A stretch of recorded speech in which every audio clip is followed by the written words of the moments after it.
అవసరమైతే దేశం కోసం నా ఆస్తి మొత్తాన్ని ఇచ్చేస్తానంటున్న ప్రభాస్ దేశం కోసం తమ ఆస్తి మొత్తం ఇస్తానంటున్నాడండి. ఎంత ధైర్యం, ఎంత గుండె ధైర్యం! అది కదా రియల్ కట్అవుట్ అంటేని. ఆదర్శంగా తీసుకోవాలి కదా, సిగ్గు తెచ్చుకోవాలి కదా, బుద్ధి తెచ్చుకోవాలి కదా. అరే మనకేం తక్కువైంది, మనం కూడా ఆ రకంగానే వెళ్ళాలి. మీ అందరూ మొత్తం అంతా ఇచ్చిమని ఎవడో చెప్పడండి, స్పందించమంటున్నాం. ఎందుకంటే మీరు స్పందిస్తే మీకు లక్షలాది మంది, కోట్లాది మంది అభిమానులు ఉన్నారు.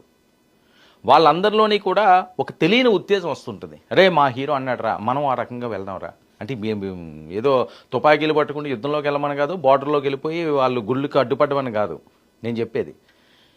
సరే ఒక వాయిస్ అయితే రావాలి కదా, ఆ వాయిస్ ఎందుకు రావట్లేదు? ఆత్మ పరిశీలన ఎందుకు చేసుకోవట్లేదు? అందుకనే కదా స్పెషల్ ఫ్లైట్లు బుక్ చేస్తున్నాం, మీరు అందరూ బయలుదేరండి పాకిస్తాన్కి అంటున్నారు. ఎందుకు అంత